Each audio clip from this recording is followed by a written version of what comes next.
Bizlarni ulug' ajdodlarimiz qurgan, ulug' ajdodlarimizni qo'li oltin qo'llari bilan qurilgan mana shunaqa obidani hamma kimki O'zbekistonda yashamasa shuni havas qiladiki, bir marta bo'lsa ham o'zini hayot paytida shuni ko'rib, o'zini havasini shuni qondirishi.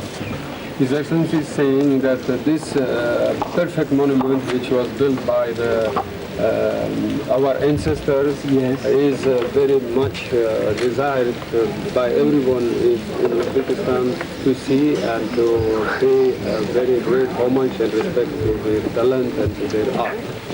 Bu faqat o'zbek xalqini havasi emas, butun musulmon sharq xalqlarini va umuman har qaysi o'zini inson degan, odam degan shaxslarni albatta katta havosidir.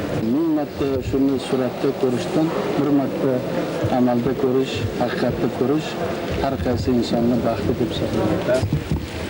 Bizlarning delegatsiyamiz, O'zbekiston delegatsiyasi O'zbekiston xalqidan mana shu ajoyib obidani mana shu darajada saqlagani uchun Hind xalqiga tashakkurlar bildiradi. This monument they are preserving as the common asset. Yeah, highly thankful Your Excellency for such a compliment.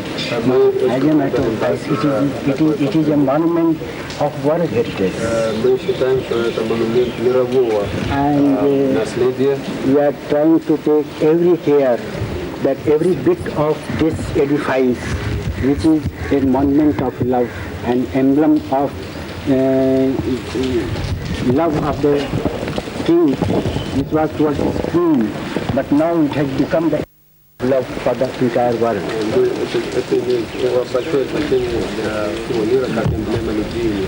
Shu hozir qaysi degan bir gapni men o'zbekcha mazmunni tushundim. Yes, you have said that you have used the full words which sound like Uzbek. Bunaqa obidani ko'rgan odam uni yuragiga fayz kiradi. And the person who sees it, he becomes more noble in his heart. Bunaqa obidani ko'rgan odam albatta bu abadul-abad hayotda qoladi va buni hozir ko'rib bizlar fikrlamizki, Hind o'zbek xalqini do'stligi abadul-abad albatta saqlanadi. Mana shunday qaraganda xuddiki bu parvoz qilayotganda, xuddi uchib ketayotgandek. When you see, it gives lots of impressions. First, like it is ready to fly up. Shu odam shuni ko'rib hayratda qoladiki, shunaqa narsalarni ham bizlarning ajdodlarimiz 300 yil oldin 300 dan oshiq yillar mana shunaqa obidalarni ham qurishga imkoniyati bor ekan va bitta narsani men hozir o'ylayapmanki, kelajakda aytaylik mana shunaqa ulug' narsalarni qurish bizlarning vazifamizdir. Mana bugun yomg'ir yog'ayapti. Bu yomg'irni ham o'zbek xalqi nomidan bizlar o'zbeklar olib keldik. Bu masalani bir narsa bizlarni bu yoqqa kelganimiz xolis niyat bilan Hind xalqiga omad tilab, baxt tilab kelganimiz. Mana shu yomg'ir yoqqanini men o'tgan kuni aytdim, mana ketdi. Biz do'stligimiz abadiy bo'lsin. Bir-birimizga agar yaqin bo'lsak, yuragimiz yaqin bo'lsa, yomg'ir ham keladi, tabiat ham bizga aytalik do'stligimizga to'g'ri kelib, We should develop our friendship in the future. Thank you. Katta rahmat. Thank you.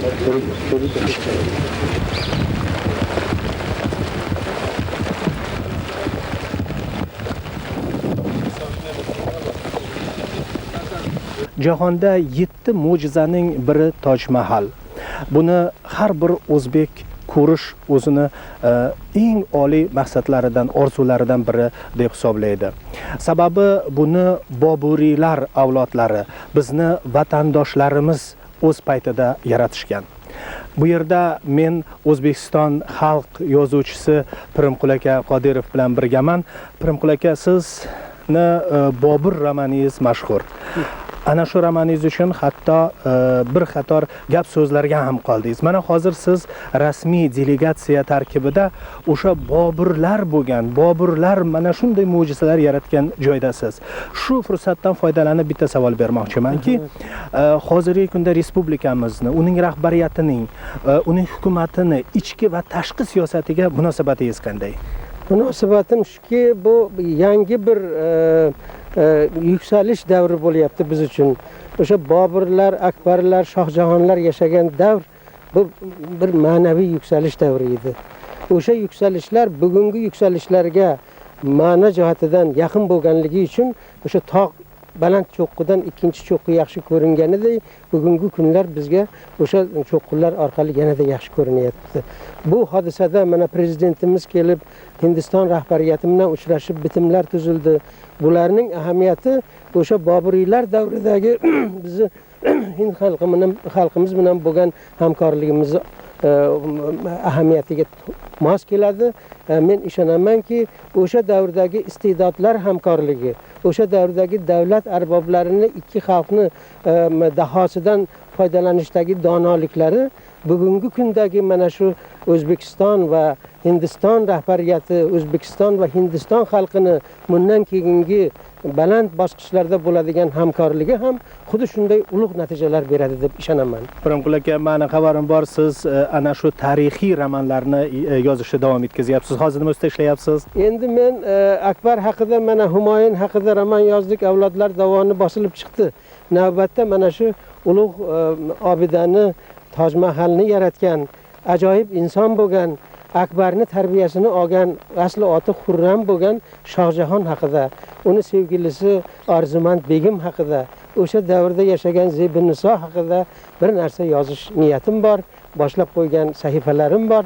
Umid qilamanki, bugungi safar shu narsani yozilishiga yanada bir katta turtki beradi deb o'ylayman. Pirimqul aka, mana shu mukammallik, mana shu mo'jiza bir muhabbatning mahsuli deyishadi. Albatta. Muhabbat va insonga bo'lgan mehr oqibatning natijasi. Buni tagida nima yotibdi, qanday? Buni tagida menimcha shuki, shu Shohjahon o'z rafiqasini shu darajada sevganki, o'sha u bevaqt vafot etgandan keyin, farzand ko'rgandan keyin vafot etgan, shuni xotirasi bilan yashagan umrbod, boshqa uylanmagan va shu xotirani kuchi bilan o'shanga bo'lgan muhabbatini, o'shani sog'inch tuyg'usi bilan mana shu narsani yaratgan.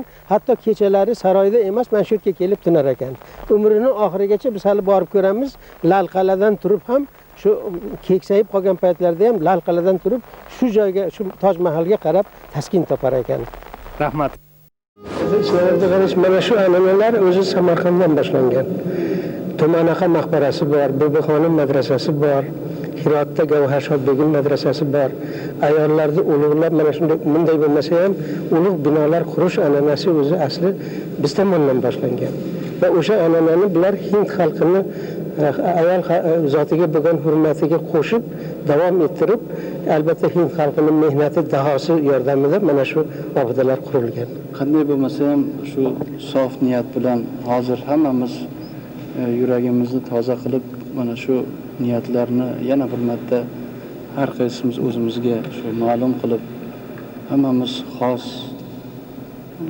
maqsadlar bilan, xos niyat bilan kelajagimiz to'g'risida yana bir marta o'ylab ko'rsak-u, mana shunaqa ulug' bizlarni ajdodlarimiz oldida qasam ichmasak ham o'zimizga o'zimiz va'da bersakki, bizlarning millatimiz kelajakda yana o'zini nomini qaytarib olsin, butun dunyoda ma'lum bo'lsin. Rahmat. Aytganingiz kelsin.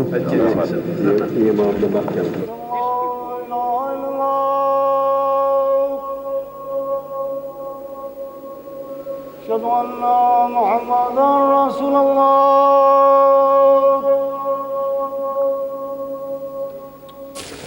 Buyuk shoirimizni siymasi doim sizlarga omad keltirsin, doim sizlarga baxt keltirsin, doim duoingiz chor bo'lsin.